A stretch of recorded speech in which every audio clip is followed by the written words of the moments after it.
Susah bisa nak pakai datang ni. Ini budak.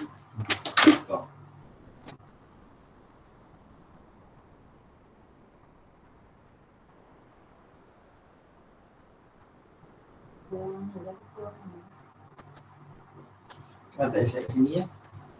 Saya guna ni skripsi.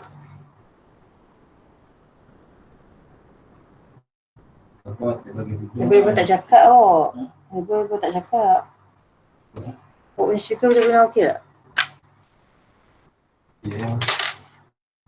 Kita start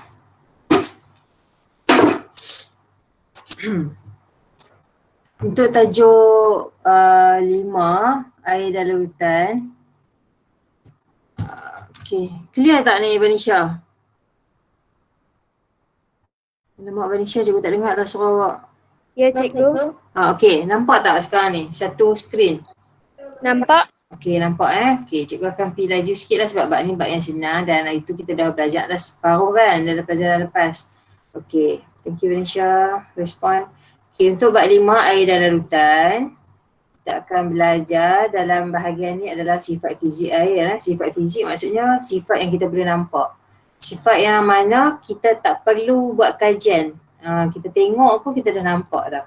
Okay, yang pertama, kita tahu yang air ni adalah keperluan asas bagi semua hidupan di bumi. Sebab apa? Sebab tanpa air semua kehidupan tak dapat hidup. Kalau benda lain tak ada, tak apa lagi. Tapi kalau dekat rumah kita tak ada air, jadi apa? Bayangkan kalau satu hari tak ada air. Susahkan hidup kita. Okay. Air ini meliputi 70% daripada permukaan bumi Dan ciri-ciri yang unik pada air ialah dia tidak berwarna, tidak berbau, tiada rasa dan wujud sebagai cecair pada suhu bilik. Maksudnya kalau awak punya air asal awak tu, air tulen kita tu ada warna, maksudnya tu bukan tulen lah. Awak pegang-pegang tengok-tengok nampak warna coklat. Maksudnya mungkin dia berkarat ataupun kotak kena tanah Dan dia tidak berbau. Bila kita ambil bau daripada air tu, dia tak ada bau. Kalau ada bau tu maksudnya kita dah masukkan something ataupun dia dah tercemar. Okay, seterusnya tiada rasa dan hanya wujud dalam bentuk cecair pada suhu bilik. Kalau dia duduk dalam suhu bilik, tengok dia jadi beku, maksudnya itu bukan air tulen. Mungkin dia adalah aiskrim yang awak dah campur dengan gula. Okay, so kalau air tulen, dia ada 4 ciri ini sahaja. Okay, cuba sebut balik ciri air tulen tu, Puhan.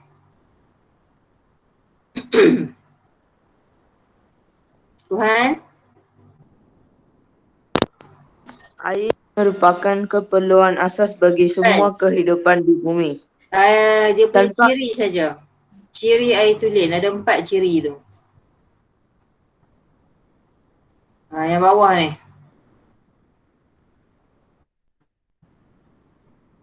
Yang pertama apa? Air tulen tidak. Tuhan? Cikgu, saya tak boleh nampak skrin. Oh, kenapa tak cakap? Kenapa tak nampak skrin? Yang sifat fizik air saja boleh nampak. Yalah ni yang bawah ni. Air tulen tak berwarna ni, nampak tak? Air tulen tidak berwarna, tidak berbau, tidak rasa dan wujud sebagai cecair pada suhu bilik. Yang tu lah dia punya ciri fizik ciri fizik bagi air tulen. Apa maksud air tulen? Air tulen maksud dia adalah air yang asli, tak ada campuran apa-apa. Maknanya kalau ayat nak tengok ayat tu tulen, ayat hujan selepas beberapa minit dia turun tu, katakan hujan kan, lepas 10 minit tu awak ambil ayat tu, itu adalah ayat tulen. Maksudnya itu ayat yang bersih lah. Ayat yang tak ada warna, tak ada bau, tak ada rasa dan wujud sebagai cecair pada suhu bilik. Okey, boleh Sifat fizik air yang pertama kita kena tahu dia ada takat didih dia. Apa takat didih? Takat didih maksudnya bila dia nak mendidih. Kita letak dekat tempat panas, kalau dia mendidih pada suhu 40, maksudnya itu bukan air tulen. Air tulen dia mesti mendidih pada suhu 100 darjah Celsius dan kalau kita simpankan dia dalam peti sejuk, bahagian beku, dia akan mula membeku pada suhu 0 darjah Celsius. Kalau awak masukkan cecair lain dalam peti ais, tengok-tengok tak sampai 0 darjah Celsius dia dah beku, maksudnya itu bukan cecair, itu bukan air tulen. Mungkin awak campur minyak ke kan, awak ambil kuah apa-apa letak dengan minyak, simpan dalam peti sejuk, tak payah 0°C letak dah beku. Maknanya itu bukan air tulen. Ciri fizik air yang lain adalah tidak berwarna seperti kita sebut tadi. Dan ketumpatan dia adalah bagi setiap 1 cm padu, jisimnya adalah 1 gram. Jadi ketumpatannya adalah 1 gram bagi setiap 1 cm padu. Okey, air ni dia ada sifat dia sendiri iaitu dia punya tegangan permukaan. Apa tu? Cuba kita tengok gambar dekat sebelah ni. Ada nyamuk kan? Nyamuk ni, serangga ni dia boleh letakkan kaki dia atau dia boleh berdiri di atas permukaan air tanpa tenggelam.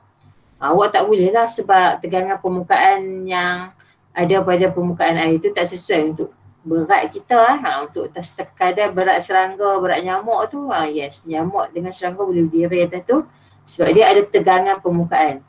Maksudnya air tu bahagian atas itu macam seolah ada satu plastik nipis yang boleh menyebabkan nyamuk tu boleh berdiri atas tu. Jadi tolong baca ni tegangan permukaan di Vandran.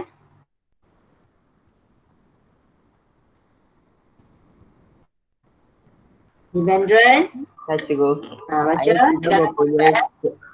Air juga mempunyai tegangan permukaan yang tinggi. Tegangan permukaan ialah daya lekitan antara molekul air di permukaan yang menyebabkan serangga seperti air-air dapat terapung di permukaan air. Inilah ayat-ayat serangga hutan. Okey. Selain pada daya tegangan tadi, dia juga ada daya lekitan dan lekatan. Apa lekitan dan lekatan? Lekit tu maksudnya dia suka sesama dia. Kalau dia kata air ada satu titik kat sini, campur satu titik kat sini, mereka akan sama-sama satu geng. Okay, dia akan jumpa balik, dia akan duduk satu geng macam tu. Okay, dan lekatan maksudnya dengan benda lain. So tarikan sesama molekul, kita panggil dia lekitan. Awak ambil tangan awak letak kicap ke, tangan kita nanti melekat antara jari, ibu jari dengan jari telunjuk tu dia melekit. Yang tu adalah sesama dia, antara kicap dengan kicap. Lekatan pula maksudnya tarikan antara molekul yang berbeza. Kita tuang air atas baju. Baju nanti basah. Itu air melekat dekat baju lah maksudnya. Okay, tu molekul air dengan molekul baju, dia adalah dua benda berbeza. Kita panggil dia daya lekatan. Seterusnya adalah tindakan kapilari pada tumbuhan. Tindakan kapilari pada tumbuhan ni dia melibatkan macam mana air ni dia boleh bergerak. Dalam saluran dalam pokok. Okay, daya lekitan antara molekul air serta daya lekatan antara molekul air dan dinding xilem. Ingat tak pada pelajaran lepas kita belajar pokok ni dia ada tisu xilem dengan phloem. So dia punya xilem ni fungsi dia adalah nak bawa air daripada mana? Daripada akar ke tempat-tempat yang diperlukan seperti daun, pucuk. Jadi kena ada satu daya iaitu daya lekitan antara molekul air serta daya lekatan. Dia sesama dia melekit dan dia akan melekat dengan kapilari dinding. Okay, supaya dia boleh naik ke atas. Sebab air ni dia mula daripada akar, dia mula daripada bawah. Macam kita manusia, kita minum daripada atas, nanti air tu turun, masuk dalam pokok kita dan kita akan buang. Itu ke bawah. Tapi untuk pokok tak. Pokok daripada bawah naik ke atas. Jadi fenomena ini kita kenali dia sebagai tindakan apa? Manisha, fenomena ini kita kenali sebagai tindakan apa? Kapilari. Tindakan, sebut tindakan kapilari. Tindakan kapilari maksudnya air tu dia boleh masuk dalam saluran urat akar tu naik ke atas atau kita panggil dia xilem. Okey. Next kita nak tengok bagaimana kesan penyerapan dan pembebasan haba terhadap keadaan jirim air. Okey, air ni keadaan sebenarnya yang tengah ni. Yang tengah-tengah ni, yang cecair ni. Jadi bila keadaan dia macam ni, maka sekejap.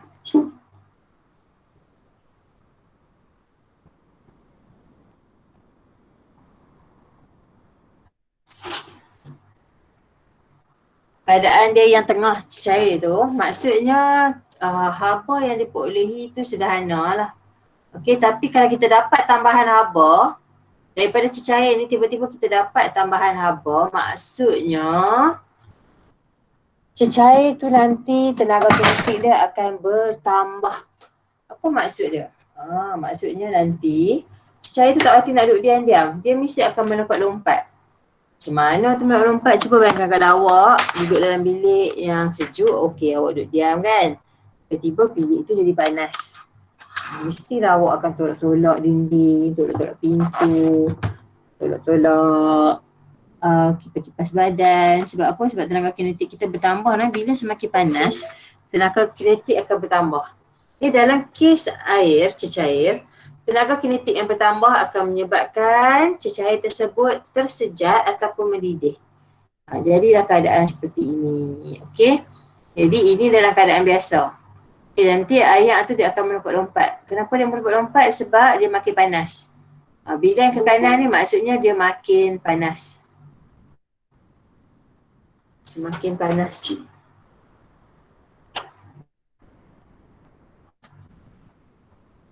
Okay, selamat datang kawan awak yang baru masuk. Terima kasih. Kita tengah belajar pasal tajuk air sekarang. Okey, sekarang ni kita nak tengok kesan penyerapan haba. Okay, yang sebelah kanan yang awak nampak warna dia orange tu, maksudnya dia semakin panas. Maksudnya kita bagi dia haba lah. Yang sebelah kanan ni maksudnya kita beri haba. Okey, tambah haba. Bila kita tambah haba, cecair tadi akan berubah menjadi gas. Kenapa dia boleh jadi gas? Sebab pada waktu dia jadi cecair tadi, tenaga kinetik dia sederhana lah. Jadi bila tenaga kinetik dia sederhana, kita tambah haba, nanti tenaga kinetik dia bertambah. Maknanya air tu tak mau duduk diam-diam, dia akan melompat ke atas. Dia ada cukup tenaga kinetik yang banyak, dia akan terlepas ke udara dan dia akan menjadi apa ni? Jadi gas ataupun kita panggil dia steam ataupun wap air. Okey. Jadi keadaan itu, proses daripada cecair nak jadi gas tadi namanya adalah penyejatan atau pendidihan. Ada beza antara penyejatan dengan pendidihan, di mana pendidihan ni memerlukan tenaga, iaitu kita kena letak api. Tapi penyejatan, awak letak saja air tu, tengok-tengok dia kurang.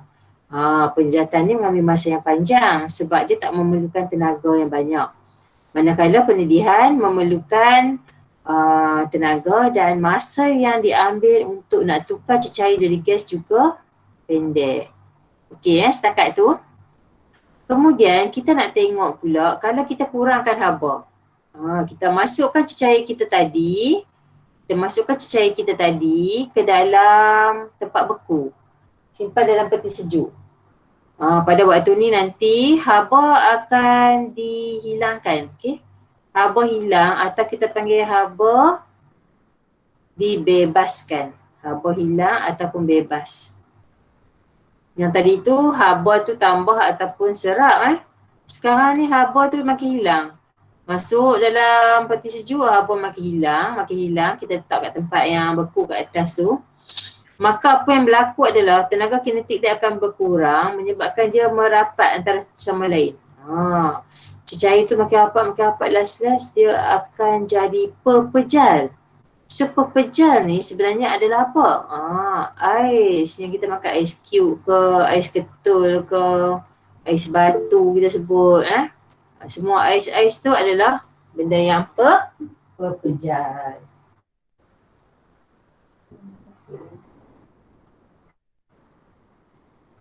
Okay, setakat tu ada pertanyaan tak sebelum cikgu nak sambung dengan peleburan dan kondensasi?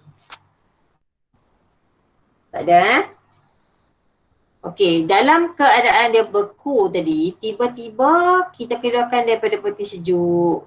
Okey, ais ketul tadi kita keluarkan dan kita letakkan di atas meja.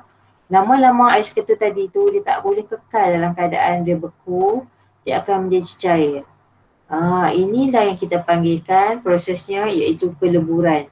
Peleburan ini melibatkan haba yang datang daripada sekeliling kita diserap dan menyebabkan pepejal tadi mendapat tenaga yang cukup untuk dia memutuskan ikatan sesama dia sampailah dia boleh menjadi cecair. Dan cecair tersebut sekiranya kita letakkan di atas api, maka dia akan mendidih dan menjadi gas. Okay, kalau patah balik, gas, kita tutup api tadi, awak ambil tudung periuk, tutup cepat-cepat, kita nampak dekat tudung periuk nanti dah tak jadi gas, dia akan jadi wap air dekat permukaan periuk ni. Angkat-angkat tudung periuk, perasan tak ada air kan? Lepas mak masak nasi ke apa ke, kita angkat tudung periuk, kita tengok-tengok dekat atas permukaan periuk tu, nanti jadi air. Sebab apa? Sebab gas tadi dia tak sempat nak naik ke atas, tiba-tiba dia terkena dekat permukaan sejuk iaitu periuk, dia akan berubah menjadi air kerana dia kehilangan tenaga haba. Waktu ni kita panggil prosesnya adalah proses kondensasi. Okay, kondensasi merubahkan gas ataupun steam atau wap air menjadi cecair dan yang terakhir cecair menjadi pembekuan. Walau bagaimanapun, ada juga kes yang tak melibatkan air iaitu iodin. Iodin ni dia boleh berubah daripada pepejal terus menjadi gas ataupun gas terus menjadi pepejal. Nama proses tersebut adalah pemejawapan. P patah balik pun pemejawapan. So untuk air jaranglah berlaku pemejawapan. Kecuali suhu perubahan yang sangat ekstrim tu tak tahulah, tapi sepatutnya dia akan ikut step by step sebab ini kosong darjah. Nah, ni pula suhu bilik. Dan yang panas ni adalah 100 darjah Celsius. Jadi untuk berubah daripada kosong darjah Celsius sampai 100 darjah Celsius tu memerlukan masa yang agak panjang, kecuali jika cecair yang terlibat tu jumlahnya sangat kecil, mungkin boleh berlaku pemejawapan, tapi jangan-janganlah berlaku. Okey, kita pergi ke bahagian seterusnya iaitu komposisi air. Komposisi ni maksudnya kandungan apa yang ada dalam air sebenarnya. Kalau kita kata komposisi darah, kalau komposisi darah, dalam darah ada apa? Okey, dalam darah ada air, ada platelet, ada sel darah merah, darah putih, okey. So air tu sendiri kandungan dia ada apa? Okay.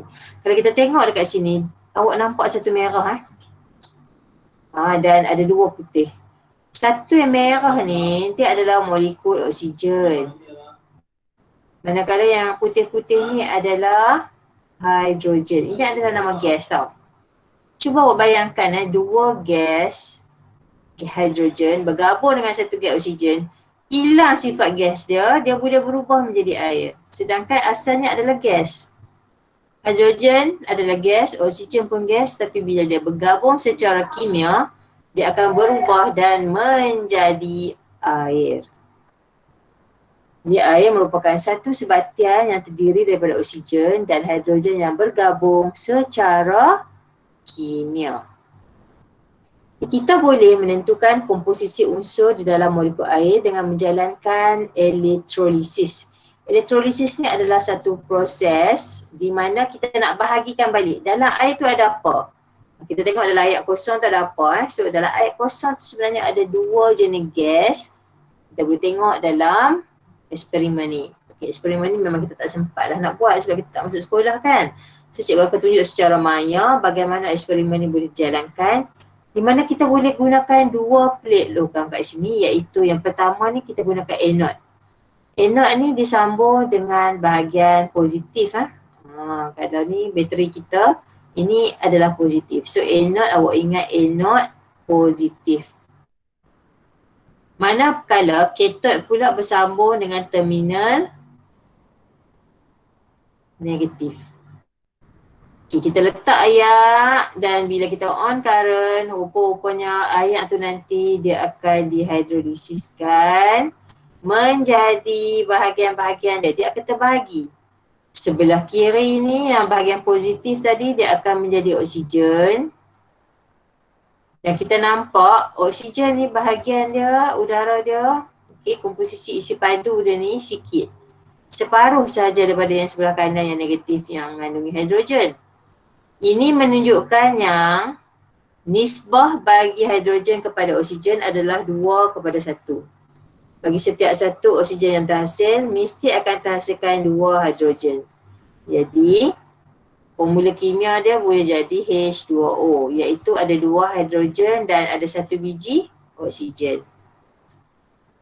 Di semasa elektrolisis dijalankan, gas oksigen dihasilkan di anode sementara gas hidrogen dihasilkan di katot. Yang ni awak kena hafal. Dekat anode ada apa, Puhan? Dekat anode terhasilkan gas apa?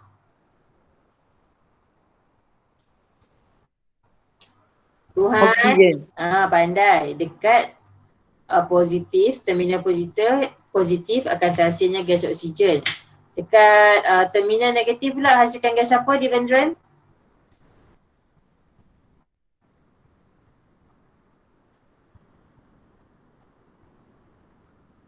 Gas apa? Apa cikgu?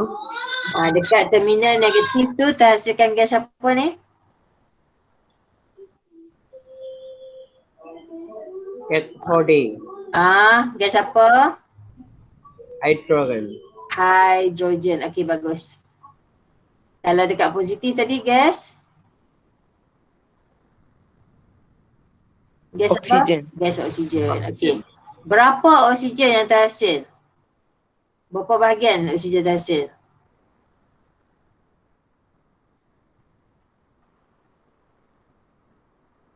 Cuba tengok. 1 bahagian. 1 bahagian. Hidrogen pula 2. 2 bahagian. Okey, apa nama kimia untuk air?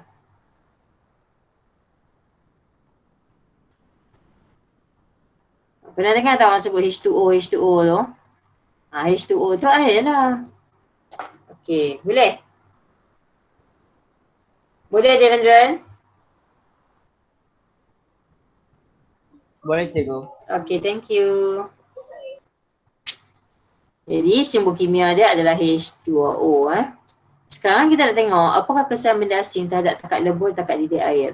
Benda asing ni maksudnya ada benda lain masuk dalam air tulen. Air tulen kita tu, ayat yang kita ambil, air tulen tu, yang tak ada campur apa-apa ataupun kalau di makmal kita panggil air distilled water, air suling. Kalau kita tambah dengan gula atau kita tambah dengan garam, dia dah tak jadi lagi air tulen. Dia tak jadi lagi air suling.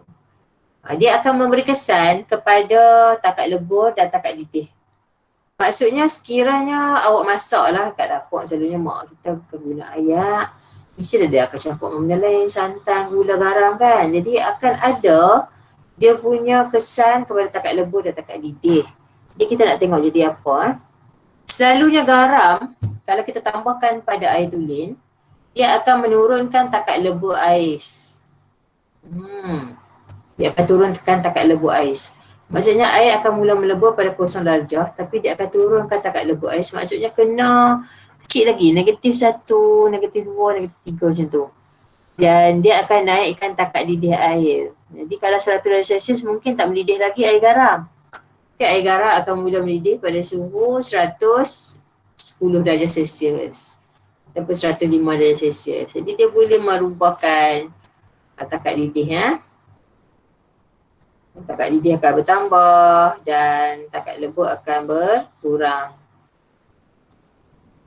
Ciri fizikal air seperti rasa, bau dan warna juga boleh berubah dengan kehadiran benda asing.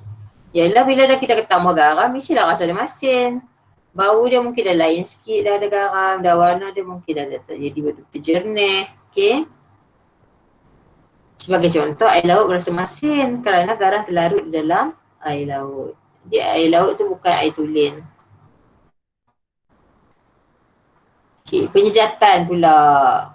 Selepas hujan, katalah hujan waktu siang, kita rasa macam berkuat je kalau kita duduk dekat tar, kita duduk kat tempat panas sebab air daripada permukaan akan mula bertukar menjadi gas. Kenapa dia boleh bertukar menjadi gas? Sebab ada satu tenaga, iaitu tenaga matahari kita ni, dia akan bagi tenaga haba yang menyebabkan air daripada permukaan yang terdedah lah, tak kira lah tanah ke, tar ke, pokok ke, atas daun ke, dia akan mula hilang. Macam awak sidai baju kan, awak tak guna mesin apa pun, awak sidai je baju, tengok baju awak kering. Sebab air kita tersejat. Di dalam proses penjejatan air ni, air akan mengalami pertukaran daripada air menjadi wap air di mana dia boleh berlaku pada sebarang suhu.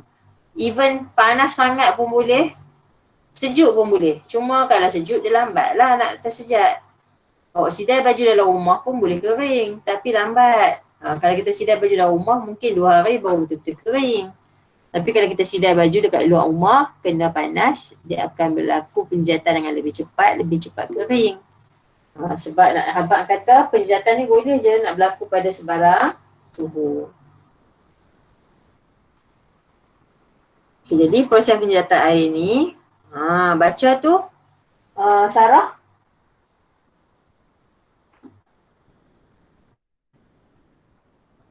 Ada Sarah tak? Tadi cikgu rasa ada nampak nama Sarah.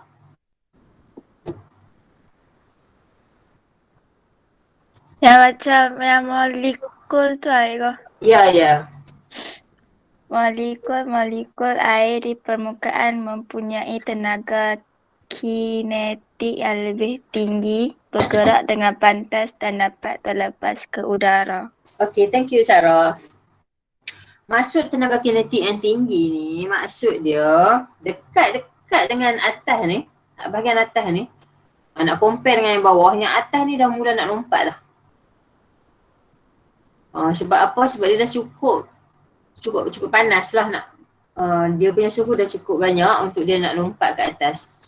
Jadi tenaga yang ke atas ni kita panggil dia tenaga kinetik dia tinggi. Jadi permukaan yang atas akan hilang dulu. Permukaan atas akan hilang dulu, dia akan berubah menjadi gas. Ataupun steam. Ataupun wap air. Kita tak nampak dah time dia dah berubah jadi gas ataupun steam atau wap air tu kita dah tak nampak dah sebab dia wap ni hanya nampak kalau dia berwarna tapi sebab dia tak ada warna, tak perasan. Nak tahu ada gas ataupun steam ataupun wap air kat keliling kita, kita letak biskut. Biskut yang rapuh elok tu yang kita patahkan senang tu kan, cuba tinggalkan di atas permukaan meja. Selepas beberapa jam biskut kita lemau, biskut kita dah tak rapuh, itu menunjukkan ada banyak wap air kat keliling kita yang telah diserap masuk ke dalam roti, ke dalam biskut kita tu. Kalau dekat tempat yang wap air dia kurang macam dekat Arab, awak tinggal biskut atas meja tak tutup, bekas pun tak lemau, biskut awak masih rapuh. Itu menunjukkan yang wap air dia kurang. Nak bandingkan dengan negara kita ni ada banyak wap air, kelembapan kita tinggi. Okay, sebab penjejatan berlaku dengan banyak.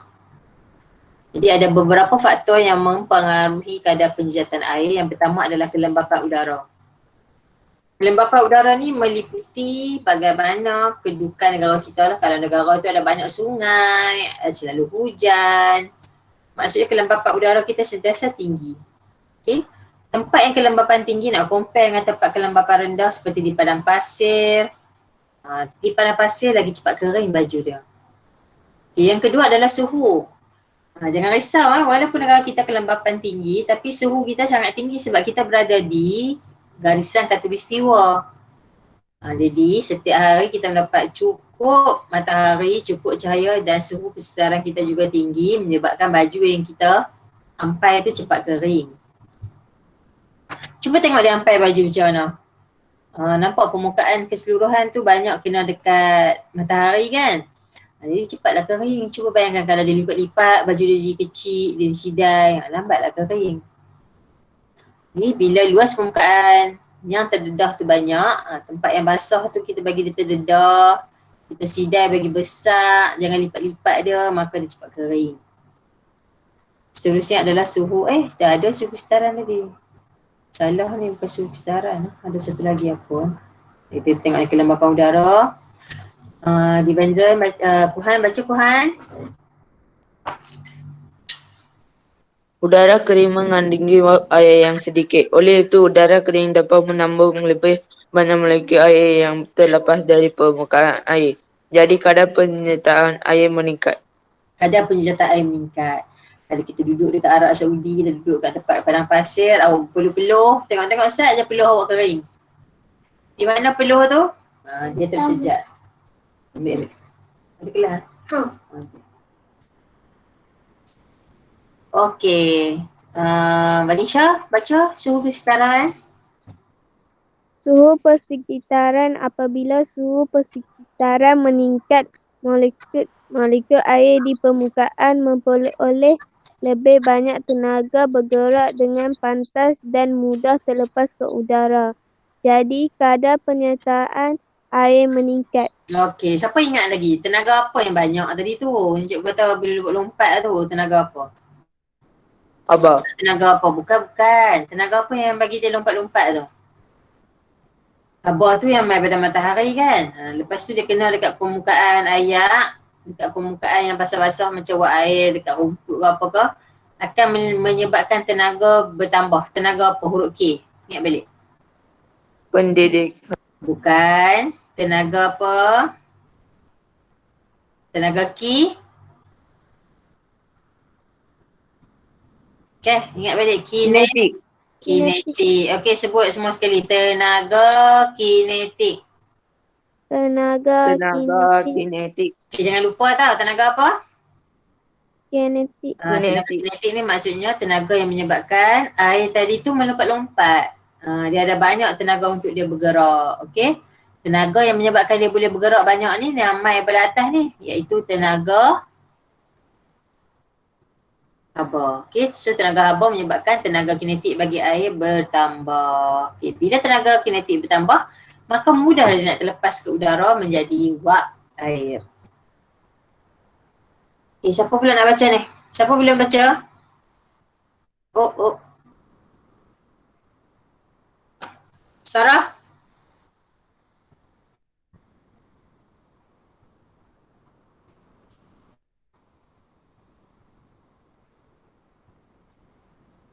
Luas permukaan yang terdedah. Permukaan air yang terdedah yang lebih luas membolehkan lebih banyak molekul air terlepas ke udara dan meningkatkan kadar penyertaan air. Okey, mudah tajuk ni. Pergerakan udara, yang keempat tadi tu pergerakan udara. Dia akan membawa air di dalam udara ke tempat air. Ini maknanya kalau ada angin. Awak sidai baju hari yang berangin. Hari yang berangin tu tanpa hujan lah, dia datang dengan angin saja. Maknanya hari tu lagi cepat kering baju kita. Sebab lagi banyak angin, lagi cepat dia bawa wak air tepi tempat lain. Jadi tiupan angin yang kuat menyebabkan udara di atas muka air menjadi kering dan menggalakkan penyertaan air.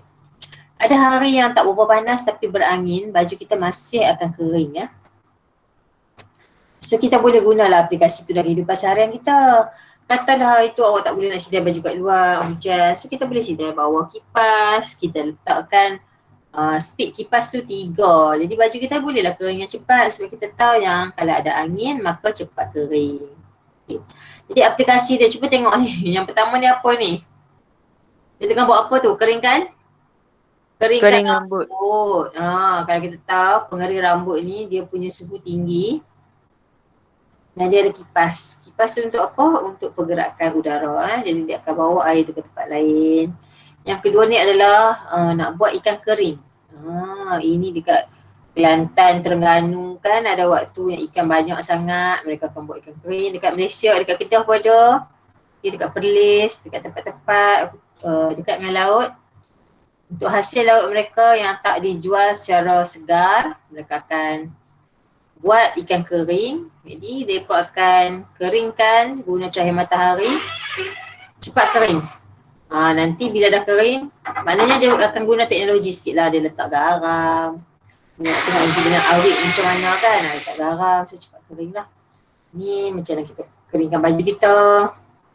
Ni macam mana air laut yang dikumpul untuk membuat garam. Garam yang kita guna dekat dalam masakan kita tu. Macam ni lah hasilan dia.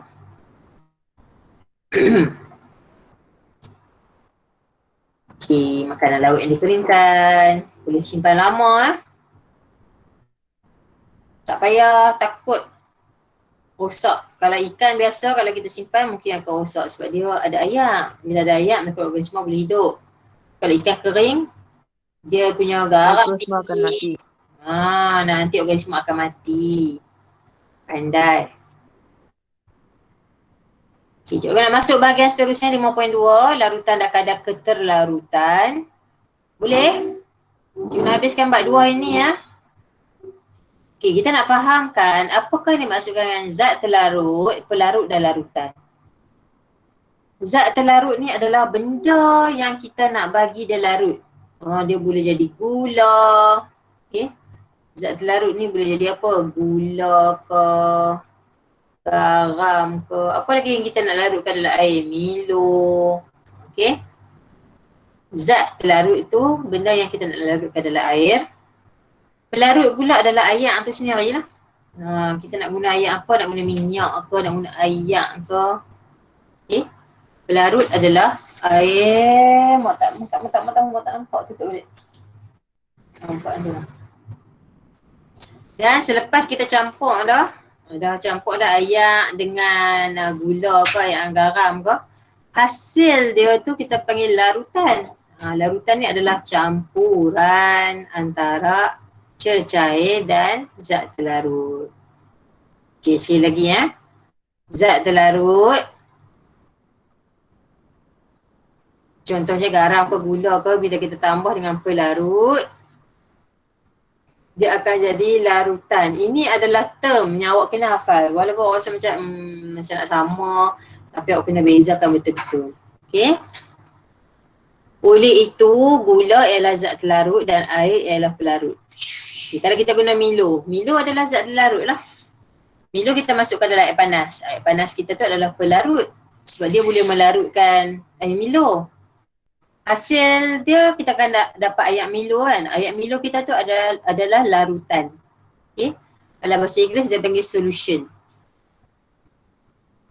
Okay. Larutan ialah hasil campuran yang terbentuk apabila zat terlarut melarut di dalam pelarut. Oleh itu air gula yang dihasilkan adalah larutan. Kalau kita bancuh Milo, Milo kita tu adalah larutan lah. Okay. Awak ambil Milo, campur dengan air. Milo tu apa dia? Milo adalah zat terlarut. Air tu apa dia? Air tu adalah pelarut. So kita akan dapat air Milo. So air Milo kita apa dia? Air Milo kita ni adalah larutan. Okay. Larutan cair, larutan pekat dan larutan tepung. Cair apa dia? Cair kalau sikit sangat zat larutan kita tu. Awak ambil Milo sikit, 1 sudu je Milo, letak dalam 1 jug air. Jadilah larutan cair. Awak ambil Milo 3 sudu, letak dengan air setengah cawan. Jadilah larutan pekat. Awak ambil Milo 1 tin, letak air sikit sangat sampai tak boleh nak tak boleh nak larut. Tu kita panggil dia larutan tepung.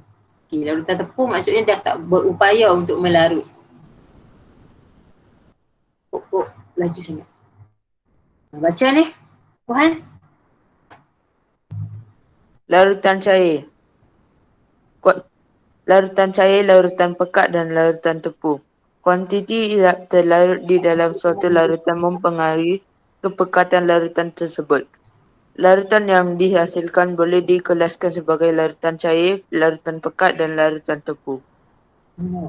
Okey, terima kasih Kuhan.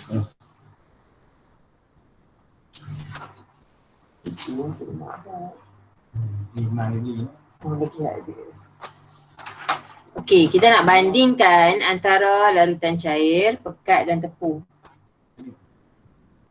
Cair dulu Kalau cair ni maksudnya sikit sangat-sangat zat terlarut. Katalah kita ada 1 gelas air. Okay, 1 gelas air ni 100 ml. Kita bubuh Milo kat dia tu setengah sudu je. Tak sedap lah Milo kita tu, Milo cair. Kalau kita pergi kedai beli Milo cair tak sedap. Cair ni selalunya kita buat air teh tak apalah kan. So zat terlarut yang terlalu sikit menyebabkan larutan kita tu kita panggil dia larutan cair. Larutan pekat, 100 ml ni tengok kita letak 4 sudu. Kita letak 4 sudu jadi pekat elok lah. Minum pun sedap. Okay, 4 sudu Milo. Larutan tepung pula awak letak sampai 10 sudu. Kacau tak boleh dah. Tak boleh nak larut. Sebab apa? Sebab 100 ml air tak boleh nak larutkan 10 sudu Milo. Sebab dia punya cecair tak cukup. Jadi yang tu kita panggil dia larutan tepu. Di mana zat terlarut berlebihan duduk dalam pelarut. Ataupun tak mau ambil Milo lah, takut membazir, kita buat eksperimen guna garam. Letak 10 sudu garam dalam 100 ml air, kacau, masih ada lagi ketulan-ketulan garam kat bawah tu yang belum larut. Ada sebahagian dah larut, sebahagian lagi tak boleh larut. Maksudnya larutan itu kita panggil dia larutan apa? Banisha? Larutan apa kita panggil kalau masih ada zat terlarut yang tak boleh nak dilarutkan?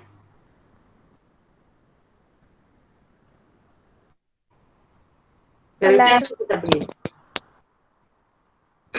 Kalau banyak sangat zat terlarut sampai tak boleh nak larutkan lagi. Itu kita panggil pekat ke tepung? Pekat. Pekat kalau boleh larut. Cuma dia banyak kan. Ini tak boleh dah nak larut. Masih ada lagi ketulan-ketulan kat situ. Kita kacau pun tak boleh juga. Masih ada. Tepu. Kita panggil larutan apa? Tepu. Larutan tepu. So apakah larutan tepu? Baca balik ni Banisha. Baca ni. Kuantiti zat terlarut yang berlebihan di dalam pelarut.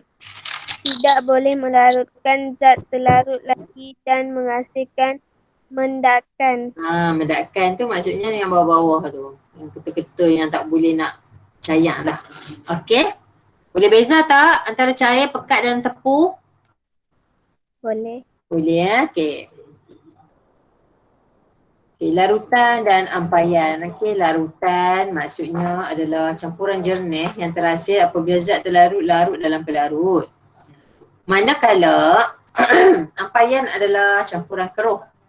Dia duduk bahagian yang tak boleh nak larut ni. Dia tak boleh nak larut dah.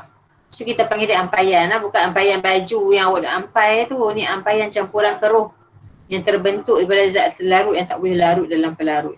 Maksudnya katalah awak masukkan ayak teh lah, kita buat teh, kita masukkan teh kita dalam ayak, tapi sabuk teh tu dia punya daun-daun tu tak boleh larut kan, dia hanya keluarkan warna kan. So yang tu kita panggil dia ampaian. Maksudnya dia tak boleh dah sampai bila pun tak boleh larut, dia takkan hilang macam kopi. Kalau macam Milo pun ada bahagian yang boleh larut, dan kalau kita tengok Milo tu kalau kita tapis sebenarnya masih ada lagi ketulan-ketulan kecil dalam tu. Nampak macam pasiak-pasiak. Dia bukan pasiak, tapi mungkin dia adalah koko-koko, serbuk koko yang tak boleh larut. Yang tu kita panggil dia ampaian. Okey.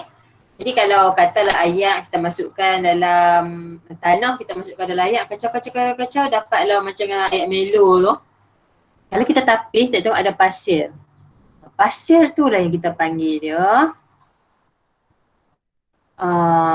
larutan dan ampaian lah. Campuran air dan pasir yang kecil. Ada kawasan yang tak larut. Sarah.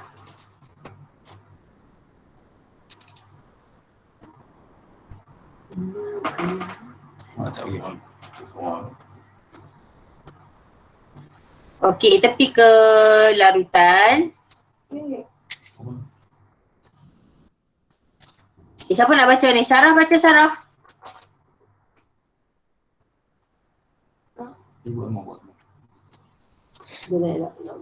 Larutan. Larutan terhasil apabila zat terlarut yang tersebar secara sekata di dalam pelarut. Jangan laju sangat, baca satu-satu. Okey. Jadi, Larutan sentiasa sekata dari segi warna dan rupa bentuk dalam semua bahagian larutan.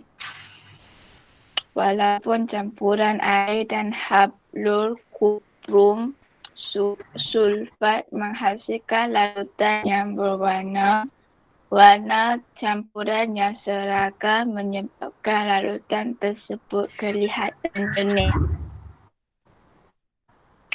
Secara zat terlarut yang sangat kecil membolehkan cahaya menembusi larutan. Hal ini juga menyebabkan larutan tidak meninggalkan sebarang sisa. Okey. Berbeza dengan yang kita tengok ampaian tadi, ampaian yang gambar yang sebelum ni tadi adalah satu keadaan di mana ada zat terlarut yang tak boleh dilarutkan, larutan dan ampaian ni. Maknanya kalau gambar ni yang ada pasir tak larut apa semua tu, kita kena guna penapis. Kita tapis dia, kalau kita turas dia ke, yang masih ada sisa di dalam penuras.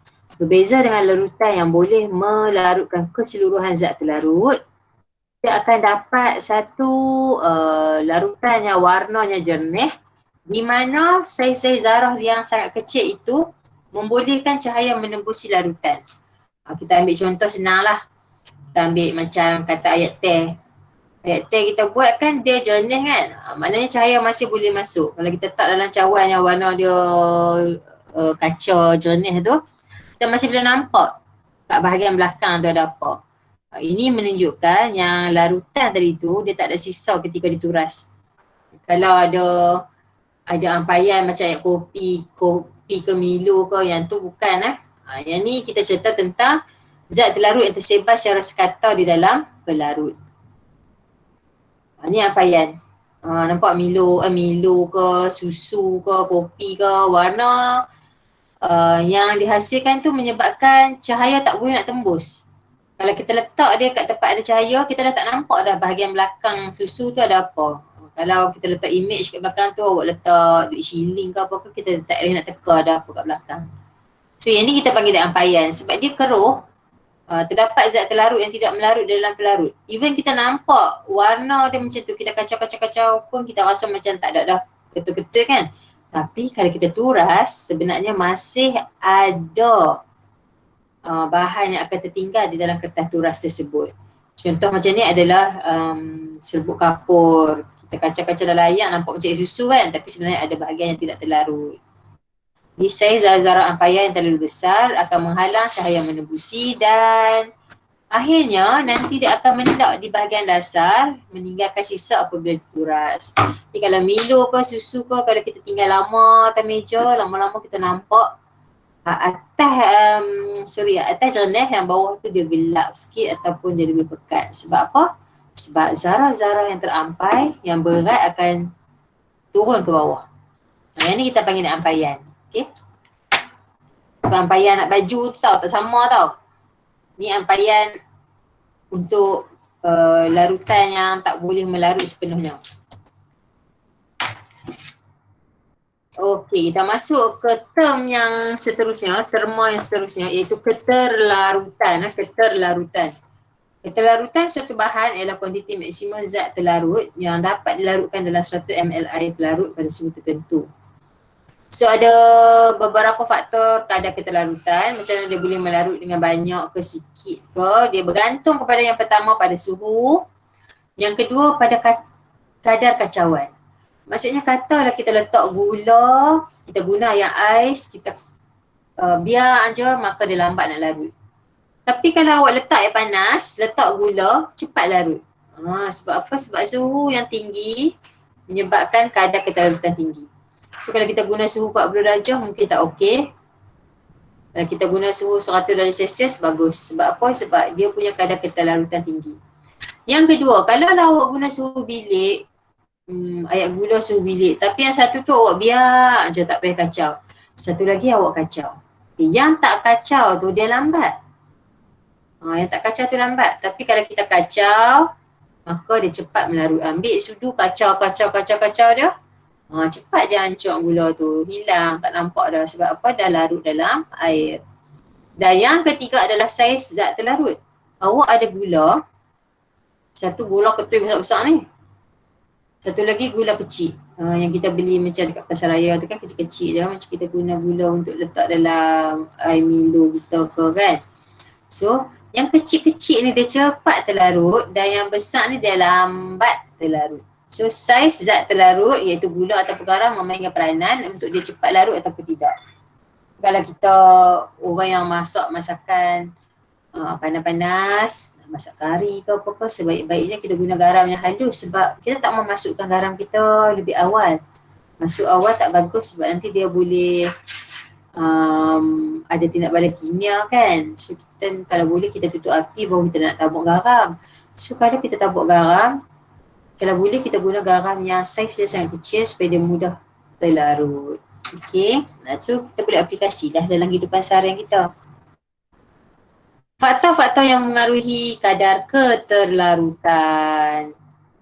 Divendran, boleh baca? Apakah faktor pertama? Tadi kita dah tengok dah. Cuma kita nak baca balik je penjelasan dia. Gula larut lebih cepat di dalam air kopi yang panas apabila dikacau.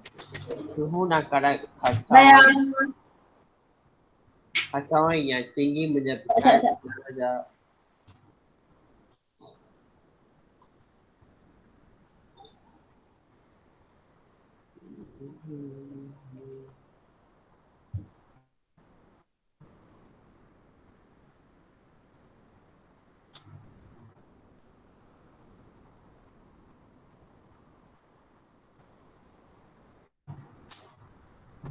Terima kasih Zilendran. Yang pertama tadi, faktor yang mengaruhi kadar keterlarutan. Dia kata lagi cepat larut kalau kita guna kopi yang panas, sikit air yang panas dan kita kacau. Janganlah kita letak gula dalam tu, kita biar saja. So kita nak bagi dia larut, kita kacau. Sebelum suhu dia turun, kita kacau. Maknanya lagi memang elok lah hayat kita tu. Sebab apa? Yang pertama, suhu dan kadar kita kacau tadi tu yang tinggi menyebabkan zarah kita bergerak dengan pantas. Cepat je dia larut. Jadi zat terlarut yang duduk dalam tu akan melarut dengan lebih cepat lalu mengisi ruang di antara satu sama lain. Dia kita nak tengok seterusnya adalah gula larut yang halus. Ni halus lah ni. Dia buat macam 4 segi tapi dia hancurkan. Lagi kecil saiz gula tadi tu, maka lebih lagi cepat dia terlarut sebab luas permukaan dia tu banyak terdedah kepada zarah-zarah pelarut. Jadi kalau kita nak bancuh hayat gula, janganlah guna gula yang cube ketui besar tu. Gunalah gula halus. Okay, gula halus yang biasa.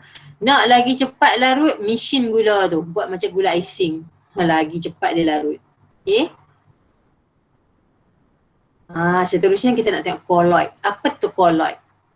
Colloid, perkataan colloid ni adalah campuran dua atau lebih zat larut yang tersebar secara sekata. Okay, sekali lagi cikgu ulang. Campuran dua atau lebih zat larut. Campuran dua atau lebih. Maksudnya kalau kita letak dalam campuran tu, kita letak gula dan Milo. Gula dan Milo. Selalunya kita letak Milo dalam air kan. Kita kacau-kacau sudah. Lepas tu tengok rasa-rasa tak manis. Kita pun letak gula. Jadi dah ada dua benda lah yang masuk dalam air tu. So yang tu kita panggil dia colloid. Okay. Tapi beza dia, colloid ni dia tak membentuk campuran yang jernih dan juga tidak menghasilkan mendakan. Jadi colloid adalah satu bentuk campuran yang keadaan terletak di antara larutan dan ampaian. Maksudnya kalau kita tahu yang Milo tu tak benarkan cahaya masuk. Okay? Tapi bila kita tapis tak ada sebarang ampaian. Jadi dia duduk antara dua tu. Larutan ni cahaya boleh masuk. Cahaya boleh masuk dan tak ada ampaian.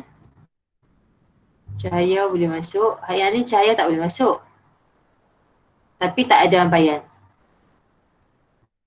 Maksudnya dia tak ada mendakan. Tak ada mendakan. Awak ambil penapis, kita tapis, tu tak ada apa. Okay, tak ada apa. So yang tu kita bagi colloid. Tapi yang ni, selalunya cahaya tak boleh masuk. Dan ada mendakan. Yang tu kita panggil dia ampaian. Jadi colloid ni dia duduk antara dua-dua ni lah. Tengah-tengah, cahaya tak boleh masuk. Contoh colloid dalam kehidupan kita. Ni awak nak shave mayonis, emulsi seperti susu mayonis. Kita tapis dia tak ada ketulan. Tapi cahaya tak boleh masuk. Okey, kita masuk bahagian seterusnya, air sebagai pelarut semesta. Air ni kita kenali dia sebagai pelarut semesta sebab apa? Sebab dia boleh melarutkan hampir semua bahan. Pejar ke, cecair ke, gas ke. Dan dia digunakan sebagai pelarut secara domestik dalam industri pembuatan, pertanian dan perubatan. If tak ada air kat dunia ni, Masya Allah, teruknya kita tak tahu jadi apa. Jadi kegunaan air sebagai pelarut semesta, baja boleh larut dalam air dan diserap oleh akar tumbuhan. Kalau kita letak baja dekat pokok, dekat akar, tapi kalau kita tak siram, maka baja tersebut tak boleh diserap oleh akar pokok. Lagi, kegunaan air lagi adalah menghasilkan air minuman ringan. Macam kita beli air botol apa semua tu lah. Cikgu tak suka air botol tu sebab gula dia tinggi. Okay. Kalau boleh elak, sebaiknya minum air kosong ataupun susu ke. Okay, minum minuman yang jauhkan daripada minuman yang banyak gula lah. Air melarutkan deterjen yang digunakan dalam proses pembersihan. Okay, kalau kita nak sabun, kita nak mop lantai rumah kita, kita guna air. Kita masukkan sedikit sabun dalam air mop tu, kita mop lantai, kemudian kita nak bilas pun guna air. Jadi kegunaan air ni sangat banyak. Okey, cikgu dah nak masuk bahagian yang seterusnya iaitu pelarut muka air. Kita tak boleh ingat air ni boleh larutkan semua. Dia memang boleh banyak benda dia boleh larutkan, tapi ada juga benda yang air tak boleh nak larutkan. Contohnya ayak. Awak tak boleh basuh ayak. Awak tak boleh basuh minyak guna ayak. Ayak kena guna benda lain, kena guna zat lain. Pelarut muka air berasaskan karbon boleh digunakan untuk melarutkan zat terlarut yang tak boleh larut dalam air. Jadi sifat pelarut muka air yang mudah meruap menyebabkan pelarut ini digunakan secara meluas dalam penyediaan bahan campuran seperti cat, minyak wangi dan racun serangga. Awak nak buat cat minyak kan, tak boleh tambah ayak dalam tu. Nak buat minyak wangi tak boleh tambah ayak. Okay, racun serangga samalah. Jadi kita kena guna pelarut yang buka air ni dengan cermat sebab selalunya pelarut yang buka air ni dia adalah benda yang mudah meruap. Dia senang, kita bau dia kuat, lepas tu dia masuk dalam paru kita, bahayalah. Ini contoh adalah alkohol. Bukan alkohol yang minum bagi mabuk tu, bukan. Ini alkohol kimia yang digunakan untuk membuat minyak wangi, antiseptik. Okay. Lagi contoh lain adalah kerosin yang digunakan dalam minyak lampu minyak tanah minyak lampu tu. Aseton kita nak buat varnish kuku ataupun ni untuk cat, apa ni kita panggil shellac tu. Cupetin digunakan untuk penanggal kotoran cat, cat tumpah atas lantai, awak cat dinding cat cantik, lantai awak comot. So awak tak boleh basuh dengan ayak. Awak nak kikis atau kalau kita kikis pun tak boleh keluar, kita kena guna turpentine.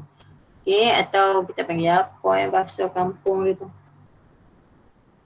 Kita ingat turpentine ni, dia boleh larutkan cat yang dah kering, kemudian kita lap lah dengan paper, surat khabar ke kain ke, jangan kena dekat tangan, nanti pedih.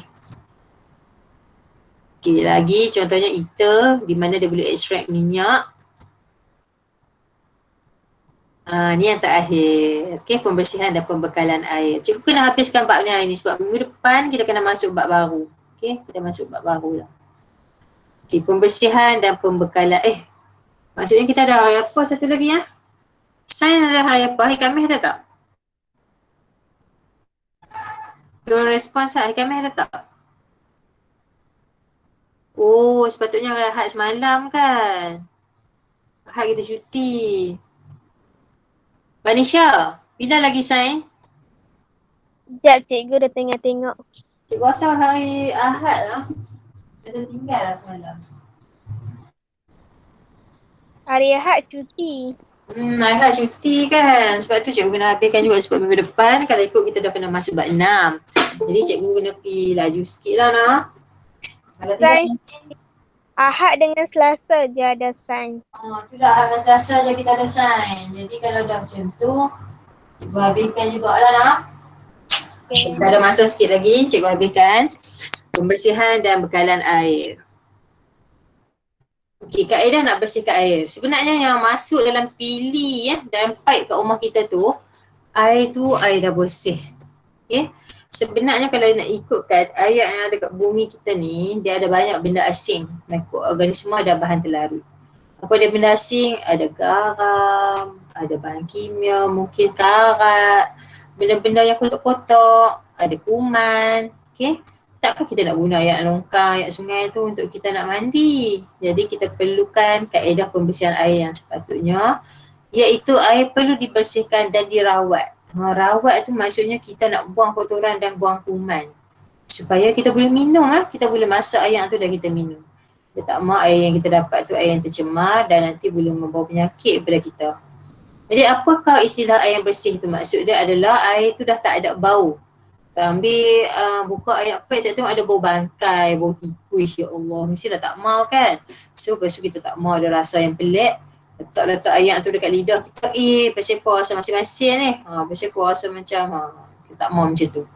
So kita nak air yang baunya telah disingkirkan, rasa dah tak ada, warnanya jernih dan tak ada mikroorganisma serta bahan terlarut lain.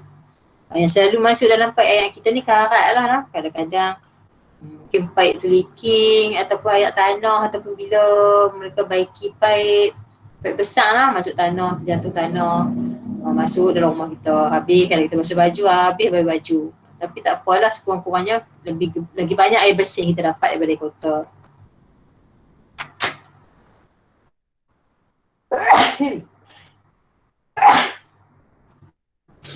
Okey, ada 4 kaedah pembersihan air sekurang-kurangnya.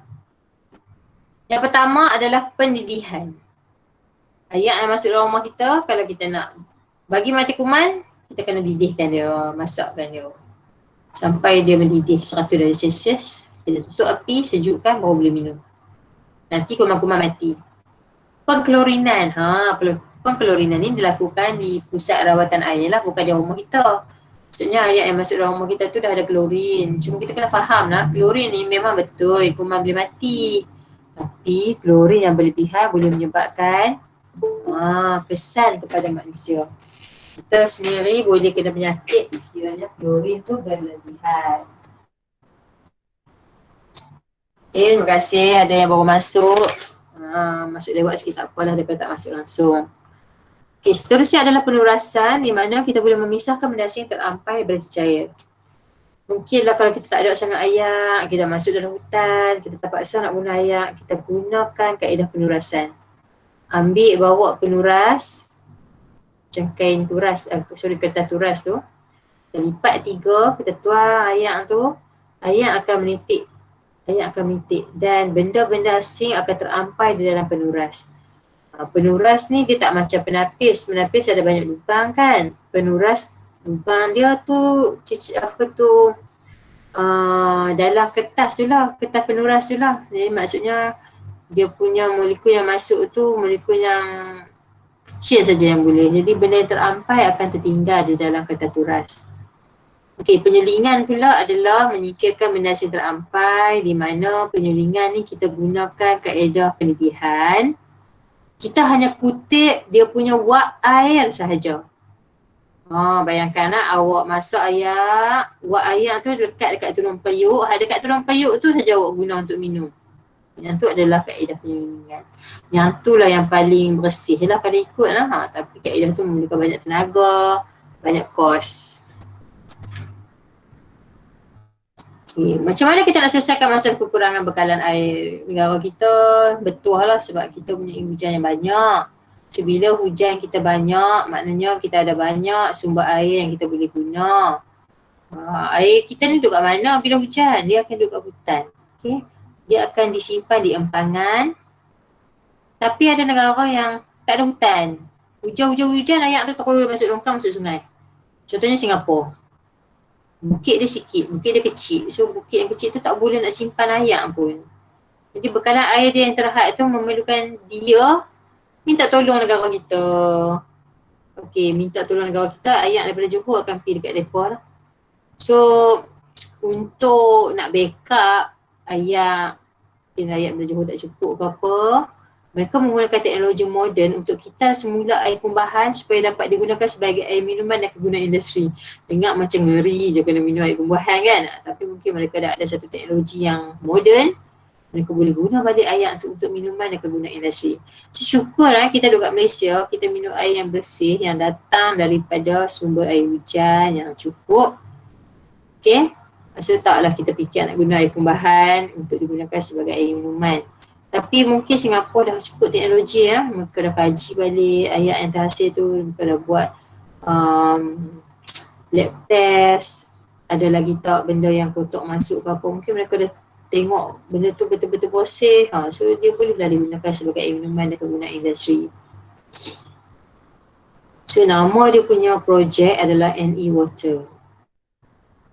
Okey, ini bagaimana sistem air dibekalkan. Setiap hari kita menggunakan air untuk mandi, minum, mencuci pinggan dan sebagainya, dan air yang dikumpul daripada sumber air seperti air hujan disalurkan ke loji pembersihan untuk dirawat sebelum dihantar kepada pengguna. Sebab apa kita kena rawat? Sebab ada bakteria, ada alga dan mungkin ada bahan mineral asing yang ada dalam air yang perlu kita buang. Okey, ini contoh air yang duduk dalam takungan akan dibawa ke penapisan. Ada tapis dulu, kalau ada daun kering ke apa tu, benda yang besar-besar kita tapis. Okay, masuk dekat stesen pump, dia akan hantar untuk dibersihkan, di mana dia akan masukkan kapur mati supaya terkumpul habuk-habuk apa semua tu terenak. Nanti habuk-habuk akan tergumpal. So bila dia gumpal, dia akan tengok hantar ke kawasan pengenapan ni, dia akan kawasan ni akan menghasilkan satu perbezaan lah, dua kawasan. Kawasan yang ada banyak sampah-sampah tu dia turun ke bawah sebab dia berat. Macam mana dia boleh turun ke bawah? Sebab bila kita masukkan kapur mati tadi, dia akan menggumpalkan habuk-habuk. Kotoran-kotoran tu akan turun ke bawah. So nanti ayat yang bersih, ayat yang atas tadi tu yang tak ada kuning-kuning, ni kuning-kuning tu habuk lah. Yang tak ada kuning-kuning tu, ayat tu akan disalurkan ke mana? Ke kawasan penurasan. Okey. Di mana daripada sini kawasan penurasan ni macam kita filter ayat lah. Kita filter start dengan ada pasiat besar, pasiat kecil apa semua tu. So ayat yang bersih akan masuk ke tangki perklorina dan perfluoridaan. Di mana sebatian fluorida dengan klorin akan dimasukkan untuk membunuh kuman.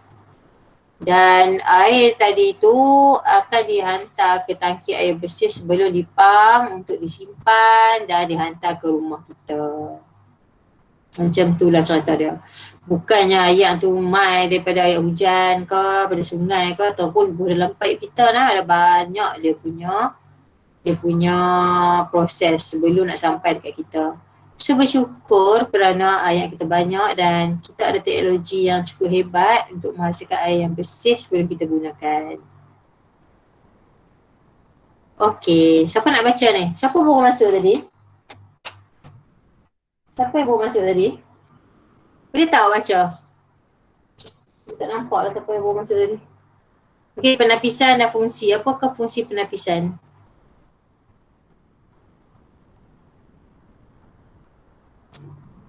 Tak ada orang nak baca ke? Tak apalah, Sarah bacalah.